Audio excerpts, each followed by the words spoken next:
while I love keeping one of each of our figures mint on card and having it in the packaging, because I know down the road I'm going to get more, even though I only have one of each now, I have to open these. So I'm going to open them. I'm going to start with Vampiro.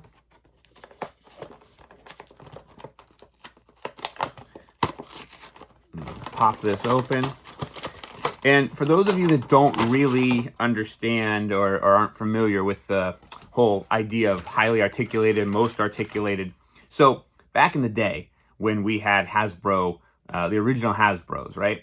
They were articulated in like 5 places. The head moved left and right, the arms moved up and down, and the legs moved. So that's 5 points of articulation.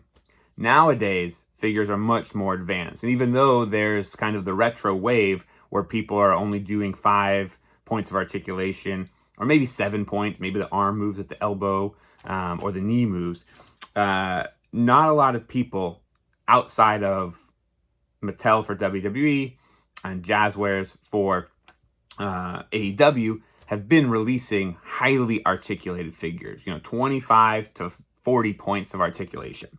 So Master Public and Legends of Lucha Libre, we've got 2 different lines right now.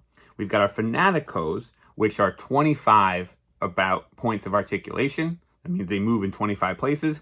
And then our premium collector's versions, and those move in closer to 35, 37 points of articulation. It's not just that the foot moves, it's that the foot and the ankle swivel different ways. Hands are removable on those. They come with 2 heads, and it's a premium product on par with the highest end Jazzwares and Mattel figures.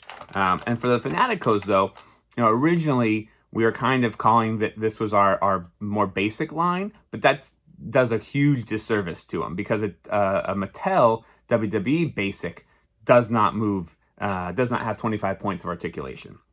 And the deco, the designs on them aren't nearly as detailed as on these figures. So I'll pop this Vampiro out.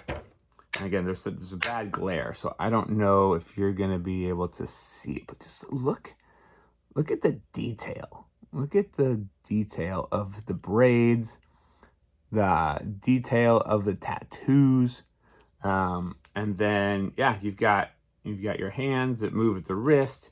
You've got your elbows, you've got your shoulders, you've got your waist, you've got your knees, you've got your, again, swivel feet. And the reason, what's the big deal with having swivel feet? Why do we care that they move all sorts of ways? It's because for those that want to pose their figures in different settings, whether it's, just on their shelf, or whether it's for figure photography, they want to be able to have these as articulated as possible, to be able to do a super kick, to be able to put them in. And that was one of the things that when Eric Aranya, the designer, one of the co-owners of Boss Fight, and who designs all of the figures, he came from Hasbro. He came from doing G.I. Joe and Transformers, and was an avid wrestling fan and had a lot of wrestling figures over time. But he wanted to create figures that you could literally put in any wrestling move. Because a lot of them, back in the day, you couldn't do a real figure 4. You couldn't do a sharpshooter. You couldn't do Mexican surfboard. So these figures can do that. So that's Vampiro. Ultimo Dragon. Pop this one open. And honestly, even, I didn't do this carefully on purpose, but even once you open these, if you wanted to be very careful, if you wanted to kind of slide a razor down that side and pop it open, you could easily, for your own display, kind of close that back up. Again, I just kind of ripped it open because I wasn't going to be keeping this for display, but the packaging is excellent. So, all right. Ultimo Dragon. Now, this is some of the, again, because of the focus, I don't know if I'm going to be able to really, really show it off, but you see that depth in the eye? There's depth there beyond most others. And then there are textures to just different slight color variations and textures to the mask. This texture on the flaps is different material, different feel than this texture, but super highly detailed. I mean, just phenomenal.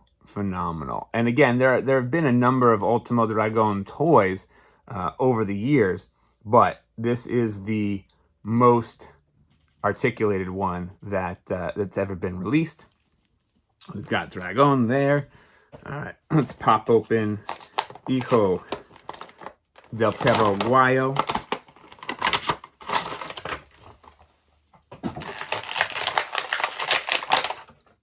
All right.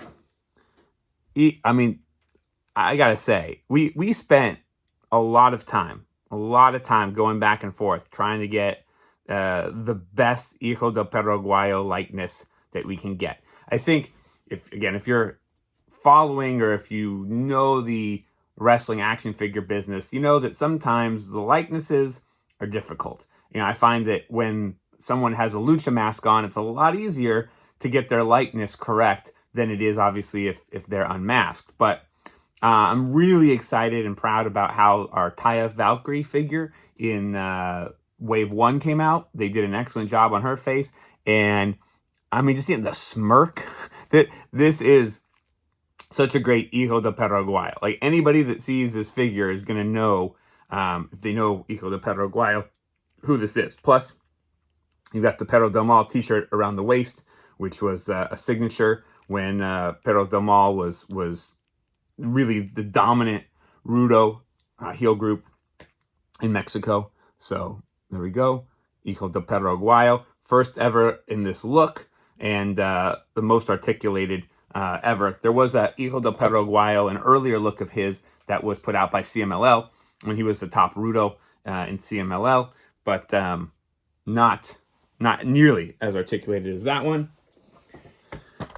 And I saved this one for last. All right, Black Taurus. Again, if you saw my other video, to me personally, this is not just one of the coolest wrestling figures of all time, which it is, but I think that in terms of all the action figures that I've ever seen, not just that I've owned, like all the action figures I've ever seen in my entire life, this is easily one of the coolest ones. And until you really see it up close and personal, probably, you know, in your own hands or at a convention or something, it's going to be very difficult to see just exactly how badass this is. I mean, this looks like he walked off of the set of, you know, Dungeons and Dragons or Game of Thrones or some super high-end film or television series, and just the attention to detail, the fur, the sculpting on the knee pads, the manner in which the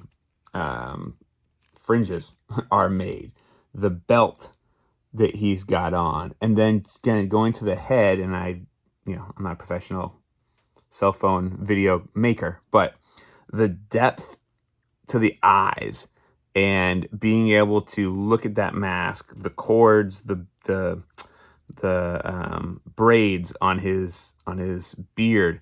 I mean, just absolutely spectacular. So this one is now going to go, I think, easily going to go in the background for all my video conference calls. But there you go, Black Taurus. Pick these all up, Boss Fight Shop. Pre-order them now. The pre-order window is about to close because once we have the official release date, pre-orders are closed off. That way we can assure that everyone that pre-ordered is going to get their orders shipped out in order. Those that ordered at the very beginning are going to get theirs shipped out first. And the Boss Fight warehouse will spend a week or two getting out all the pre-orders. And once all the pre-orders are shipped, then we'll put these back up. Whatever remains, if there's inventory that remains, will go back up. But the best way to guarantee yourself that you're going to be able to get these is to pre-order them either on the Boss Fight Shop or our partners on sites like Entertainment Earth, Big Bad Toy Store, and wherever you might find your favorite action figures. If you have a favorite action figure shop or even a comic book shop, you can ask them to order these either directly from Boss Fight or from Diamond Select, will also carry these. That's where a lot of comic book shops get their action figures from. So pre-order now, and we'll see you. These will see you. These will be in your hands by the end of summer.